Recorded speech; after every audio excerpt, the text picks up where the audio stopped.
ಈ ಹೈ ಕ್ಲಾಸಲ್ಲಿ ಫೈಲ್ ಮಾಡೋದು ಅಂತ ಹೇಳ್ತಾರಲ್ಲ ತಂಗಮ್ಮ, ಅದಿದೆ. ಮರ್ಯಾದೆಯಿಂದ ಮಾನ ಕಳೆಯೋದು ಅಂತ ಒಂದು ಮಾತಿದೆ ನೋಡು. ಸೇಮ್ ಇದೆ. ನ್ಯೂಸ್ ಪೇಪರ್ ಅಲ್ಲಿ ಇನ್ವಿಟೇಷನ್ ಕೊಟ್ಟು ಸ್ಲಮ್ ಅಲ್ಲಿ ನಿನ್ನ ಕೈಯಲ್ಲಿ ಕಸ ಗುಡಿಸೋ ಕೆಲಸ ಮಾಡಿಸ್ತಿದ್ದಾಳಲ್ಲ ತಂಗಮ್ಮ. ಬೇರೆ ಏನೋ ಮಾಡ್ತಾಳೆ ಅಂತ ನಾನು ಅಂದ್ಕೊಂಡಿದ್ದೆ ಮಾಮ. ಇಲ್ಲ, ಬೇರೆ ಏನು ಮಾಡ್ತಿಲ್ಲ. ಅವಳಿಗೆ ಏನ್ ಬೇಕು ಅದನ್ನೇ ಮಾಡ್ತಿದ್ದಾಳೆ.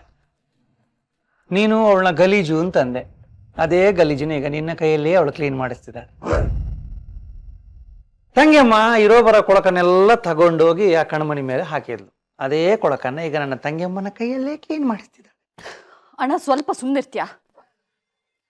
ಮೊದ್ಲೇ ಗಲೀಜು ಅಂದ್ರೆ ನನಗಾಗಲ್ಲ. ನಮ್ಗೆಲ್ಲ ಗಲೀಜ್ ಕಂಡ್ರೆ ಭಾರಿ ಇಷ್ಟ, ನಾವೆಲ್ಲ ಅದ್ರಲ್ಲೇ ಹೊರಲಾಡೋದು. ಮಾಮ ಅದೇ ವೀಕ್ ಪಾಯಿಂಟ್ ಇಟ್ಕೊಂಡು ಅಮ್ಮನ ಕೈಯಲ್ಲಿ ಆ ಕೆಲಸ ಮಾಡ್ಸೋದು ನನಗಾಗಲ್ಲ.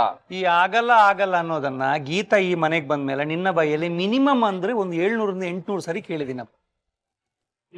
ಆಗಲ್ಲ ಅನ್ನೋದನ್ನ ಬಿಟ್ಟು ಆಗದಿರೋಂಗ ಏನ್ ಮಾಡಿದ್ದೆ ನೀನು, ಅದನ್ನ ಹೇಳು. ಕಾಲ ಮೀರ್ ಹೋಯ್ತು, ಭಾವಜಿ ಹೇಳಾಯ್ತು, ಇನ್ನು ನಿಮ್ಮ ಅಮ್ಮನ ಕೈಯಲ್ಲಿ ಹೊರಕೇನೆ.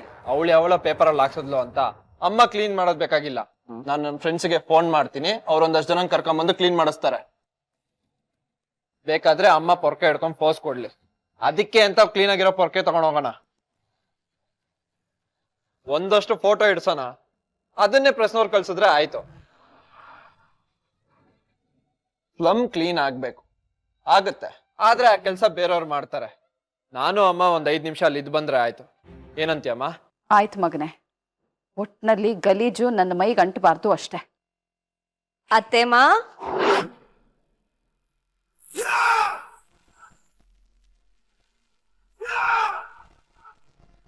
ಮಾವ ಬನ್ನಿ ಮಾವ.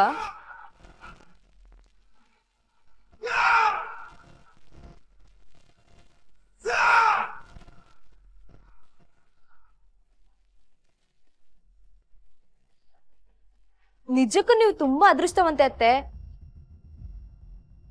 ಮಾವ ನಿಮ್ಗೋಸ್ಕರ ತಾವೇ ಖುದ್ದಾಗಿ ಮೀಡಿಯಾದವ್ರಿಗೆ ಫೋನ್ ಮಾಡಿದ್ರು ಗೊತ್ತಾ?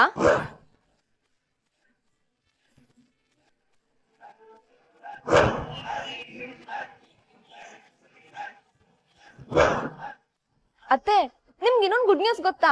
ನೀವು ಮತ್ತೆ ನಮ್ಮ ಯಜಮಾನ್ರು ಕಸ ಗುಡ್ಸೋದನ್ನ ಲೈವ್ ಟೆಲಿಕಾಸ್ಟ್ ಮಾಡ್ತಾರಂತೆ. ಹೌದು ಬಾ, ಕೊಳಗೇರಿ ಕ್ಲೀನ್ ಆಗೋ ತನಕ ನೀನು ವಿಜಯ್ ಏನ್ ಕೆಲಸ ಮಾಡ್ತೀರಾ ಅನ್ನೋದನ್ನ ಇಡೀ ರಾಜ್ಯದ ಜನತೆ ನೋಡ್ತಾರೆ. ಅಪ್ಪ ಸುಮ್ನಾಗ್ಬಿಟ್ಟಿದ್ರು, ಅದ್ಕೇನೆ ಐಡಿಯಾ ಕೊಟ್ಟಿದ್ದು.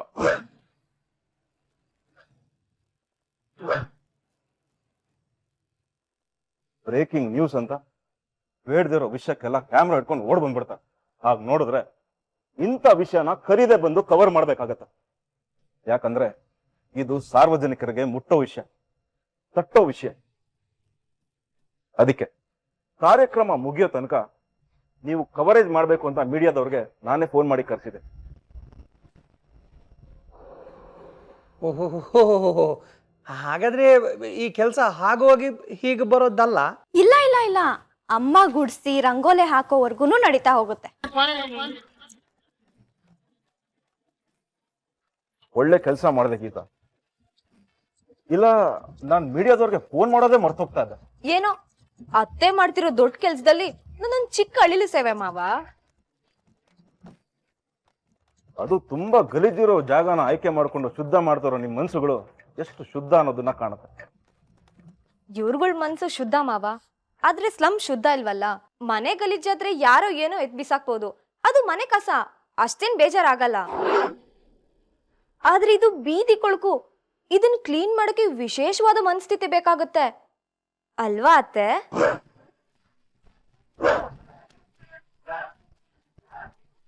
ಇದ್ರಿಂದ ನಿಮ್ ಮೈಯೆಲ್ಲ ಕೊಳಕಾಗ್ಬೋದು. ಇದ್ರ ವಾಸನೆ ಮಿನಿಮಮ್ 1 ವಾರ ಇರುತ್ತೆ ಅತ್ತೆ.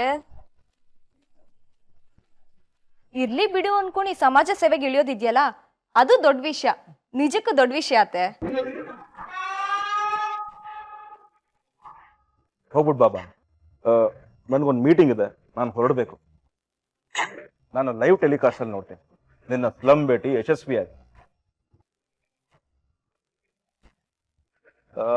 ನರಸಿಂಹನ್, ಎಲ್ಲ ರೆಡಿನಾ?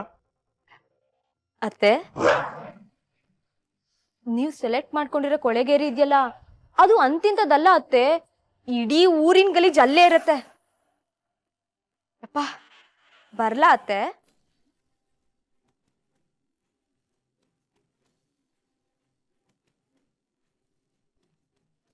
ಅಣ್ಣ, ಯಾವ ಸ್ಲಮ್ ಅದು?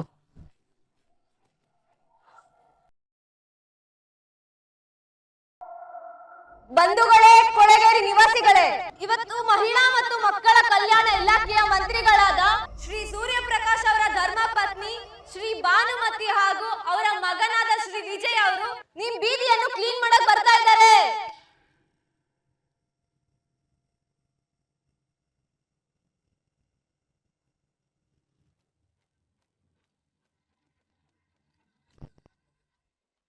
ನೋಡಿ, ಅದೋ ಬಂದ್ರು.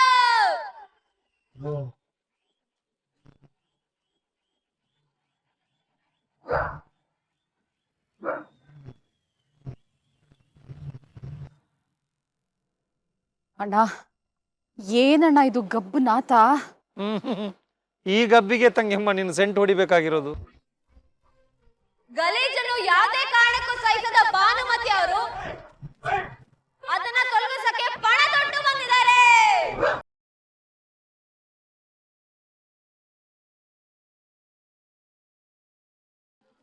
ನೋಡಿದ್ಯಾ ತಂಗಿಯಮ್ಮ, ಕೌಂಟರ್ಗಳನ್ನ ಅವಳು ಯಾವ ರೀತಿ ಮೈಕಲ್ಲಿ ಕೊಡ್ತಾ ಇದ್ದಾಳೆ ಅಂತ? ಇಲ್ಲೇ ಇರುವನ್ನ ಚಚ್ಚಿ ಈ ಕಸದಲ್ಲಿ ಅದ್ಬಿಡೋಣ ಅನ್ನಿಸ್ತಾ ಇದೆ. ತುಂಬಾ ಒಳ್ಳೆ ಆಲೋಚನೆ. ಆದ್ರೆ ಸಂದರ್ಭ ತುಂಬಾ ಕೆಟ್ಟದಾಗಿದೆ. ಕ್ಲೀನ್ ಮಾಡೋ ಪೊಸಿಷನ್ ಅಲ್ಲಿ ನೀವಿದ್ದೀರಾ, ಮಾಡಿಸೋ ಪೊಸಿಷನ್ ಅಲ್ಲಿ ಅವಳಿದ್ದಾಳೆ. That's all.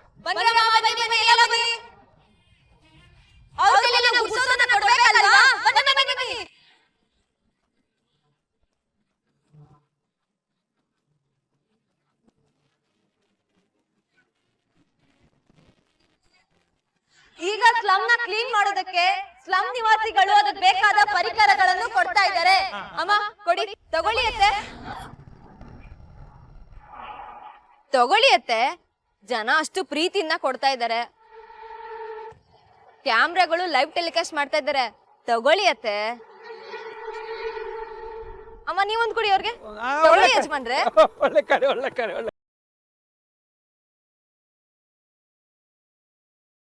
ಅಮ್ಮ, ನಗು ಕಾಣೋದು ಇಲ್ಲಿ ಮುಖದ ಮುಂದೆ, ಹಿಂದೆ ಅಲ್ಲ. ಅಲ್ಲೋಗಿ ಅಲ್ಲೋಗಿ ತಗೋ ತಂಗಿ ಅಮ್ಮ. ನೋಡು, ಲೈವ್ ಹೋಗ್ತಾ ಇದೆ. ಕಷ್ಟ ಆದ್ರೂ ಮುಖದಲ್ಲಿ ಒಂಚೂರು ನಗು ತಂದ್ಕೋ. ನಿನ್ನ ಗಂಡ ಎಲ್ಲೋ ಕೂತಿದ್ದಾನೆ, ಲೈವ್ ಪ್ರೋಗ್ರಾಮ್ ನೋಡ್ತಿರ್ಲಬಹುದು. ತಗೋ ತಂಗಿ.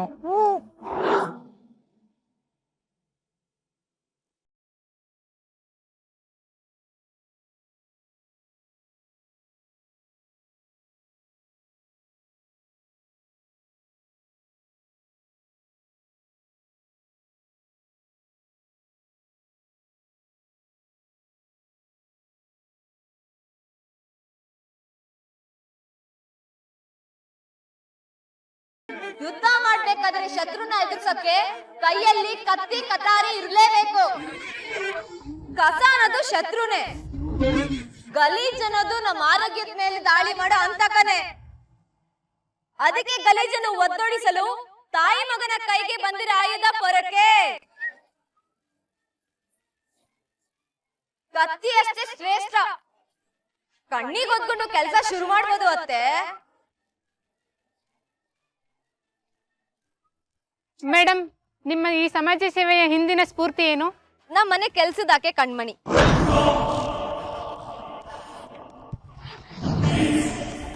ಆಕೆ ನಿತ್ಯ ಕಸ ಗುಡ್ಸಿ ಗಲೀಜ್ನ ತೆಗೆದ್ ನೋಡಿ ನೋಡಿ ತಾನು ಈ ಸಮಾಜದ ಕಸ ತೆಗಿಬೇಕು ಅಂತ ನಿರ್ಧಾರ ಮಾಡಿ ಬಂದಿರೋ ಮಹಾತಾಯಿ ಹಾಗೂ ಮಗನಿಗೆ, ಮಹಾತಾಯಿ ಹಾಗೂ ಮಗನಿಗೆ ಇವತ್ತು ಈ ಬೀದಿ ಕ್ಲೀನ್ ಆಗದೆ ಯಾರು ಮನೆಗೆ ಹೋಗೋದಿಲ್ಲ.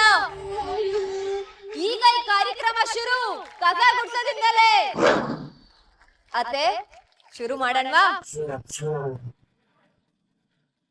ಏನು ಮಾಡಕ್ಕಾಗಲ್ಲ ತಂಗಿ, ಶುರು ಮಾಡ್ಲೇಬೇಕು. ಮಾಡು. ಅಮ್ಮ, ಆ ಬಾಣ್ಲಿ ಕೊಡಿ ಅವ್ರ ಕೈಲಿ. ನೀವು ಕೊಡಿ. ತಗೊಳ್ಳಿ ಯಜಮಾನ್ರೆ, ಕಸ ಗುಡ್ಸದ್ಮೇಲೆ ಅದನ್ನ ತುಂಬೋಗ್ಬೇಕಾಗತ್ತೆ. ತಗೊಳ್ಳಿ ಅತ್ತೆ, ನೀವು ತಗೊಳ್ಳಿ.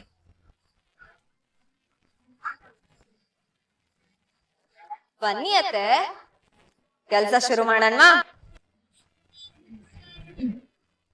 ಯಜಮಾನ್ರೆ ಬನ್ನಿ.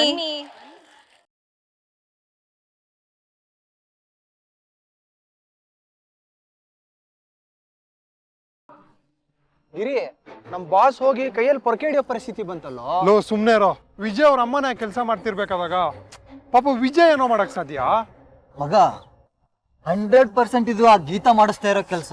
ಅವಳನ್ನ ಸುಮ್ನೆ ಬಿಡಬಾರ್ದು ಅಂತ ನಂಗೆ ಅನಿಸ್ತಾ ಇದೆ. ಅಂದ್ಮೇಲೆ ನಾವು ವಿಜಿಗೆ ಏನಾದ್ರು ಹೆಲ್ಪ್ ಮಾಡ್ಲೇಬೇಕಣ. ಏನ್ ಮಾಡ್ತೀಯಾ ನೀನ್? ವಿಜಯ್ ಹತ್ರ ಹೋಗಿ ಅವ್ನ ಕೈಲಿರೋ ಪೊರಕೆ ಇಸ್ಕೊಂಡು ನಾನ್ ಕಸ ಗುಡಿಸ್ತೀನಿ ಅಂತ ಹೇಳಿ ಕಸ ಗುಡಿಸ್ತೀಯಾ?